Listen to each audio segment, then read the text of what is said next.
and get up a new document that is a letter in size.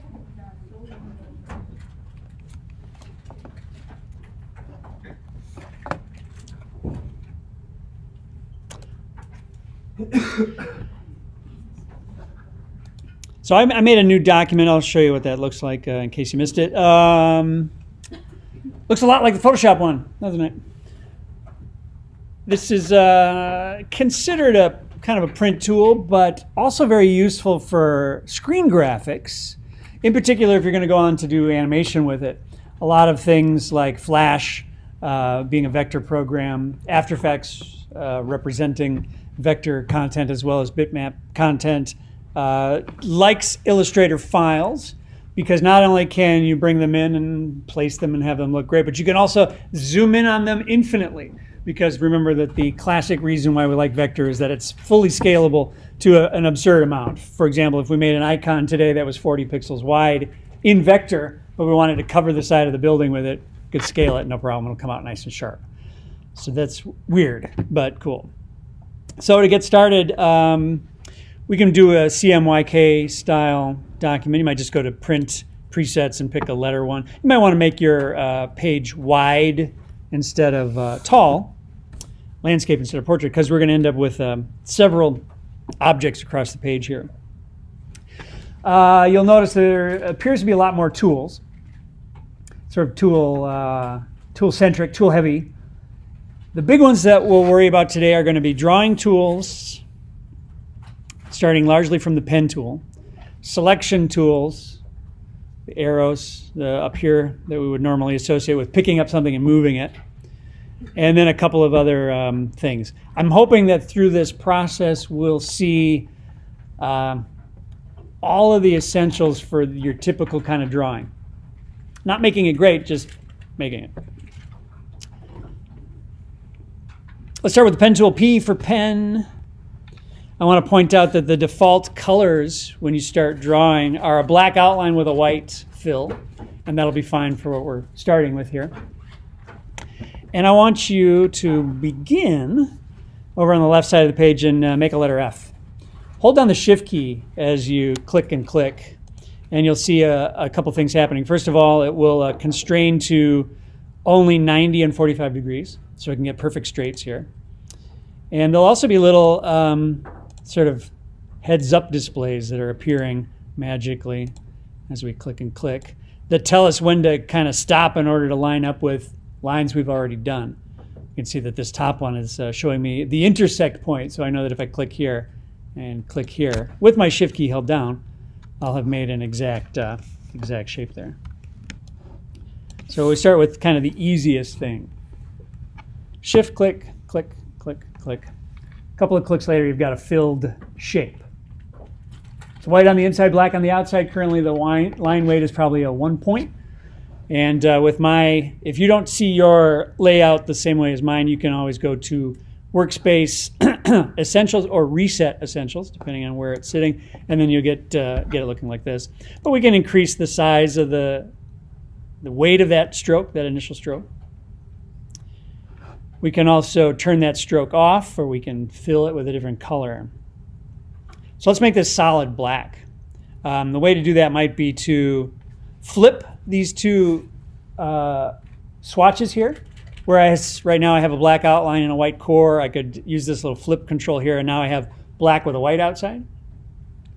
And if I want no white outline, I can just hit this little button right here that looks like a flag with a red slash through it. And now it's just a black fill. And thanks to the way that the software gave me hints, my top crossbar and my bottom crossbar are kind of the same weight, pretty close in weight. They line up perfectly straight. So if you had your Shift key held down while you did that, you probably saw some of that happening. Now we can do some editing within this. Right now, with the regular move tool, that would be V selected, I've got it as a single object. But if I want to get in here and start to manipulate individual points, I can use the A arrow tool or direct selection tool to pick up points. And it's showing us not only the outside points, but those inside and outside circles there indicate a control that we can use to soften stuff too. So if we wanted to come in here and round the whole thing, we can do something like that. We can also select just the points.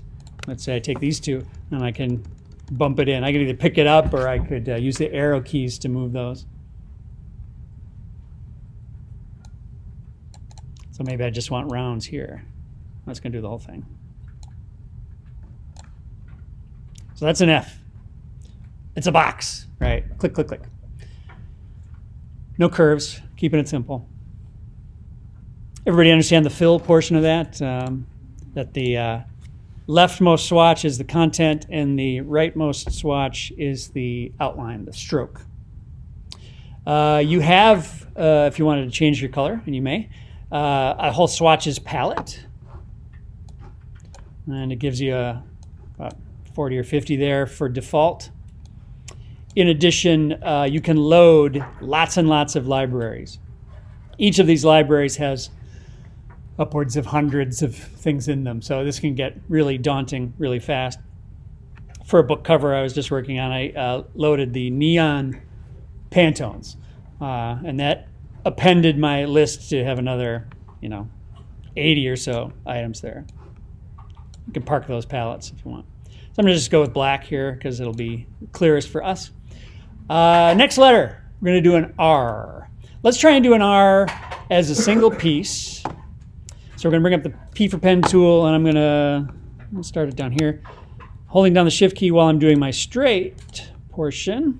I'm going to get to about here, and now I want to do my curved R. So before I do anything else, I want to draw your attention to the idea of clicking and dragging. So remember, clicking and dragging gives us a Bezier handle. We may find that our curve isn't exactly what we want to begin with, but that's okay because we can come back in and edit it. As soon as I release this, it's going to start drawing it kind of funny because it's trying to fill back to the previous point. So just for sanity's sake, I'm going to flick my swatch back so I can see it just as an outline. This very angry worm here wants to go in a particular direction, but it doesn't want to go straight. And it doesn't want to go where I want it to go. Part of that is because my current Bezier handle is setting me up for this sort of swoop. That's the natural state of things for Bezier. If it's a curve in, it wants to be a curve out.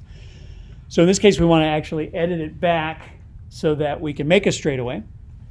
And for that, if we hover over it and hold down the Option key, we can click on it once, which will terminate the outgoing Bezier handle, but leave the old one. So you'll notice that the curve didn't change, but I can now do a straightaway. And if I hold down Shift, I can do real straight.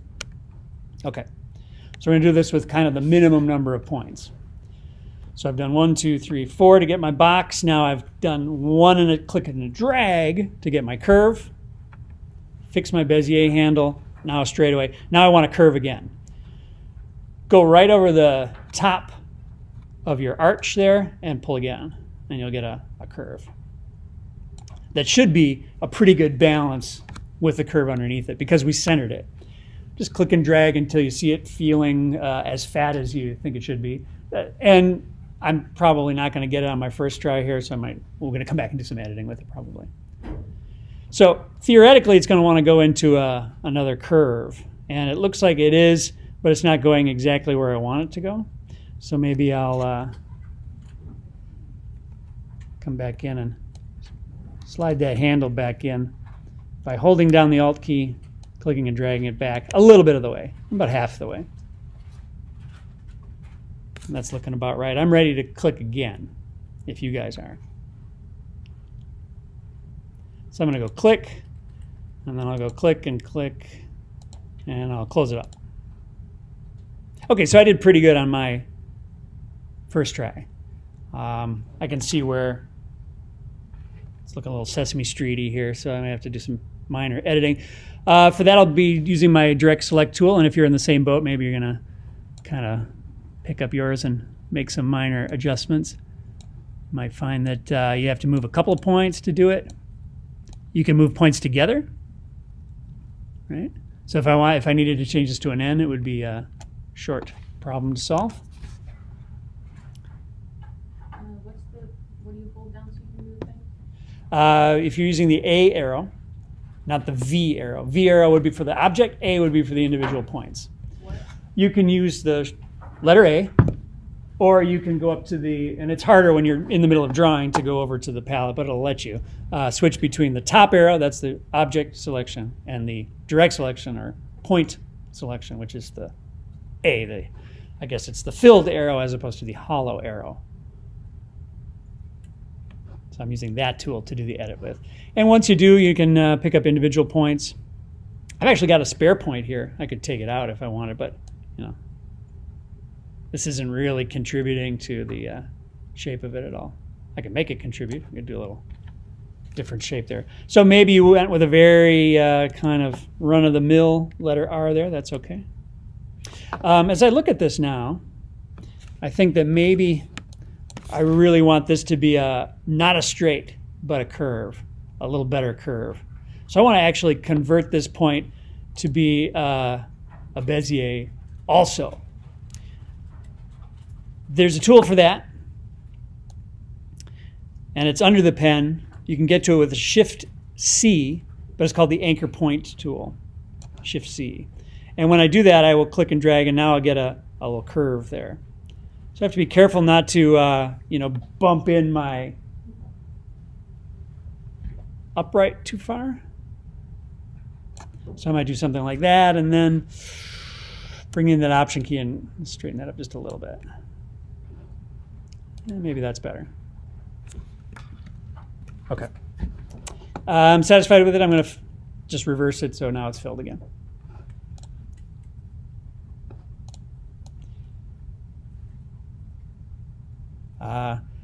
By default, you should have some kind of snapping on. Yeah, snap to point, it looks like.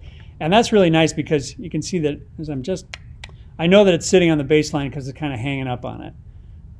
I can push it past there, but it's smart and knows that currently that's sitting on the same bottom, so that's good. I will show you guys the rectangle tool, which lets us make surprise, surprise, a rectangle. Beneath that, you'll find an ellipse tool. If you hold down the shift as you click and drag, you can get a circle rather than an ellipse. And in two moves, I get an eye. So sometimes you're going to want to use these primitives for things. And notice that there's a lot more than just squares and circles. I've got rounded rectangles. I've got a polygon tool and a star tool. Polygon tool, depending on what I hold down, these are my up and down arrows, I can get the minimum number of things for it still to be a polygon. I can get a square, pentagon, on up to, I lost track of how many gons. Lots of gons, I think they call that one. That's kind of nice. And then you also have your star tool. Again, while you've got it selected, you haven't released the mouse yet, you can use the up and down arrows to produce something with lots of them.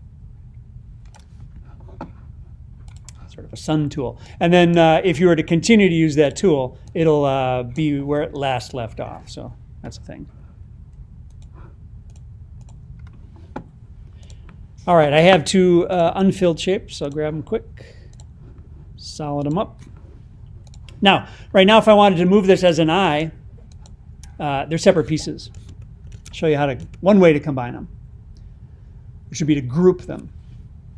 So I'll select them together. I could either marquee over that, or I could shift click on them. And then we can group it, which is hidden under object there, Command G, Control G on the Windows side, group. If you've made something and you need to ungroup it, Shift Command U will ungroup it. So maybe I can adjust them separately. Yeah. Is that a little slower? How do you group something? Command G. Command G? Yeah.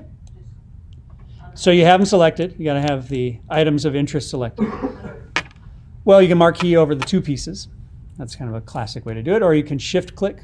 So click on one, shift click on the next. And if you have multiples, if you have 10 things you want to group, shift click, click, click, click, click, click while shift is held down. And then command G to group it. So now I've got the eye as a unit. I'm seeing that it's way bigger than my R. Scale it down real quick. I'm holding down the shift key to try to get the weight of that looking about right. Can you tell what word I'm doing? Let's make a D. This one we're going to do some primitives, and we'll use a tool called the Pathfinder, which sounds like an action movie to me. And again, what is a D made up of? Circle in a tube, right? So let's start with our ellipse tool. And we're going to make a big, holding down my shift key to get a perfectly round. If I'm doing kind of a typeface where a circle is the correct thing there. I'm trying to think of some good ones where the O is a real circle. Helvetica isn't.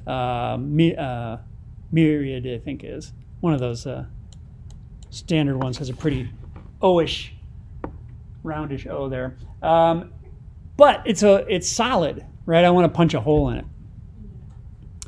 So to have done this any other way would be a lot of work. This is going to be really easy. I'm going to take another circle, another ellipse, and put it right inside. Again, I'm holding down the shift key and I'm trying to kind of center it up. So I've got a disc sitting on top of a disc.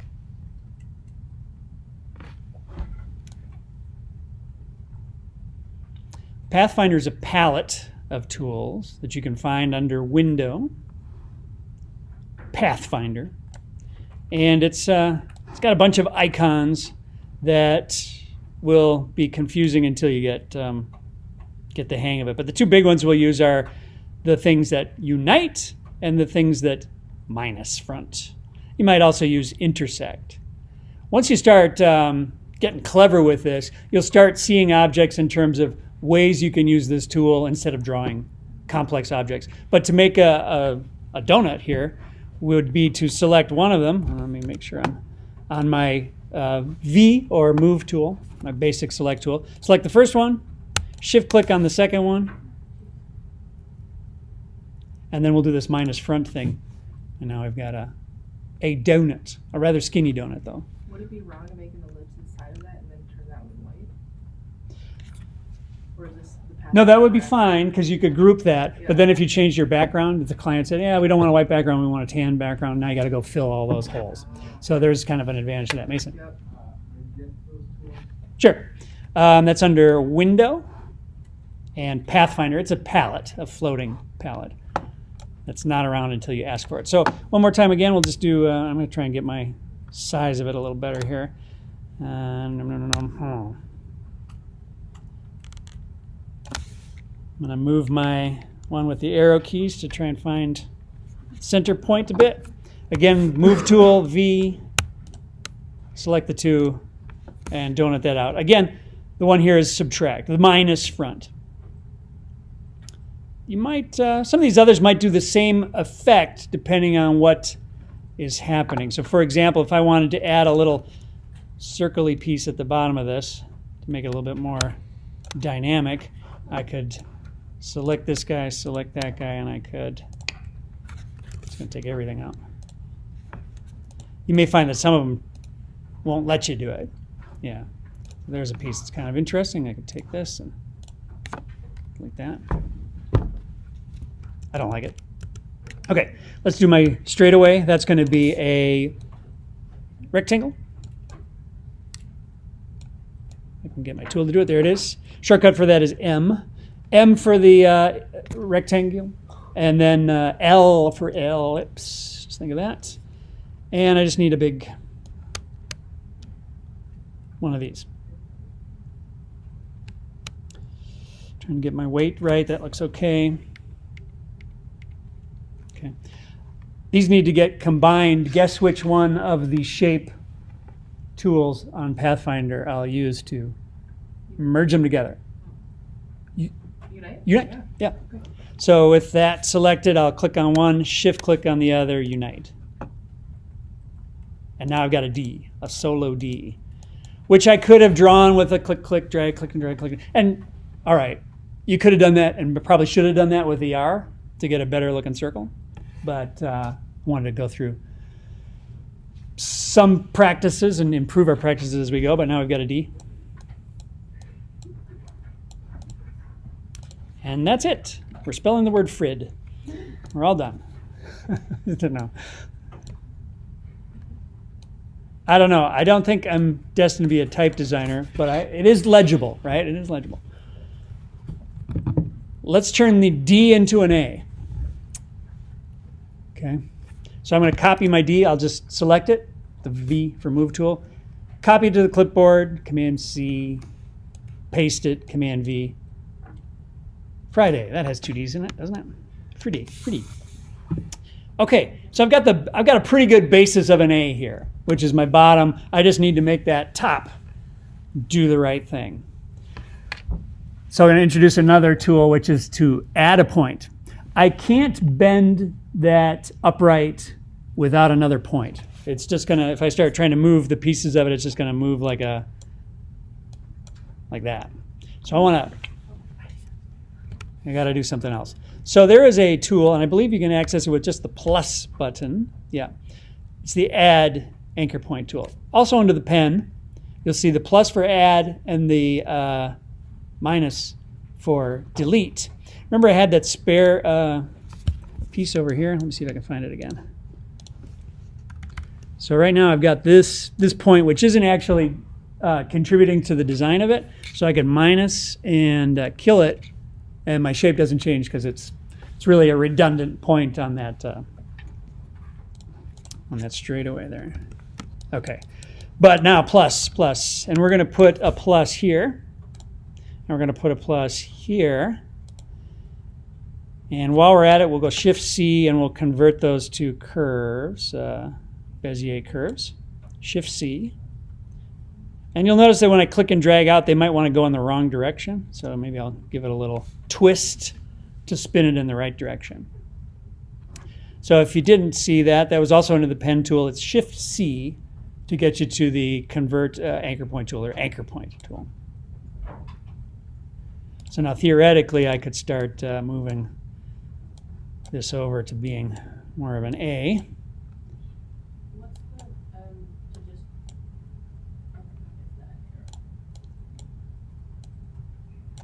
And, a little moving around. It's not too bad. It's very big.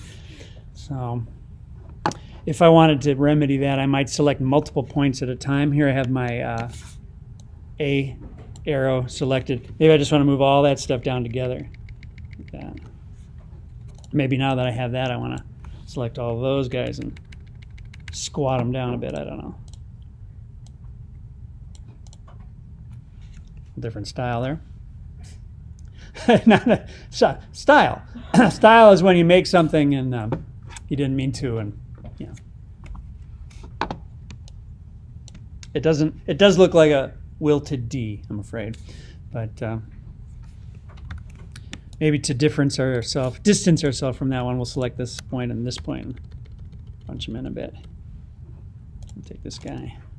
There's a lot of wrong ways to do this shape, but there it is.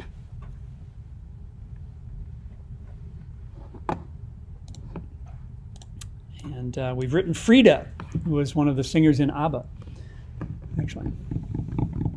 Not too many people know that. Yeah, spelled that way too, yeah. What's next? Why? Throw you a different tool than the ones we've done up to this point. I think there's something called... You're running out of room. I definitely ran out of room, but this is vector. We can scale it infinitely and come up with some good results. Oh, this is the guy, yeah. So there's a pen on your palette that looks like it's already drawing, and it's called a Curvature tool. So this won't be in the style of your other one, but this will automatically give us curves. Yeah, I did really change direction on this, but I just wanted to show that tool too. The sort of pile of sausages look there. But what's neat about that is you get a pretty organic looking shape pretty quick. And it's essentially doing that click, drag, click, drag, click, drag. And it assumes that you never want a straightaway. And that's this guy, the curvature tool. So probably, what would you better do if you wanted to keep your style going for your current stuff? What would be the best way to make a Y? Fastest way? A couple of rectangles, right? Yeah. You could do one rectangle and add some points and pull the points off. Let's do that. That'll be fun. Do I like it? I will. No, I said I made a Y. You made it? Did you do it with the curve tool? With the curve tool. And it came out cool?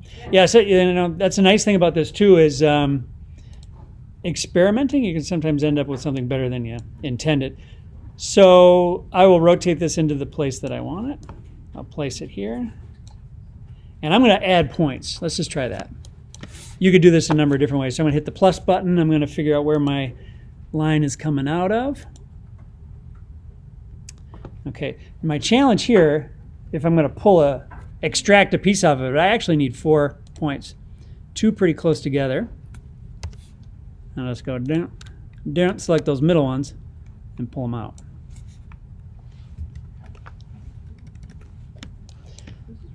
So I don't know, it's not fat enough by a long shot. So here's where I will very quickly wreck my straights.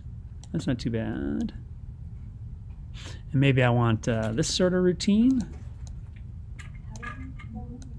Okay, so for me, needing reference, I want to put in a picture so I can trace it. And that's fine for you guys to do too.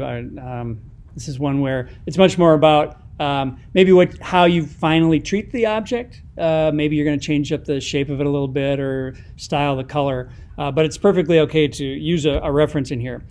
In that case, I want to file and place, which is a Shift-Command-P there, an image to use for it. So I'll grab my, those guys.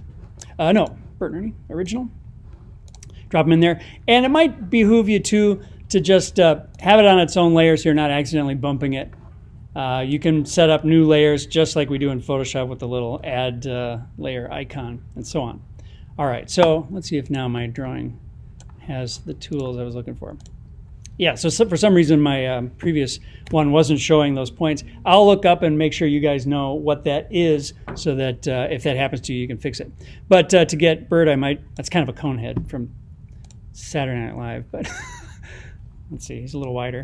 So I can just pick up, and the nice thing about an ellipse is I've already got perfectly made edges there, so I'm just sort of altering it. And then I know he's got circles, so I might be shift-clicking to try to get those eyes. And rather than doing it again, I might just copy-paste so I know I've got the same distance size there. His nose is an ellipse, so he's an ellipsy kind of guy. Oh, it's the wrong tool. L. Rotating. Okay, so it's a little tougher shape. There's some overlap. Now as I'm drawing it, oops, you can see that I have a fill going there. That's okay. It's pretty recognizable. All right. Oh, the thing with a Muppet mouth is that they're flat. Flat across the top, round across the bottom.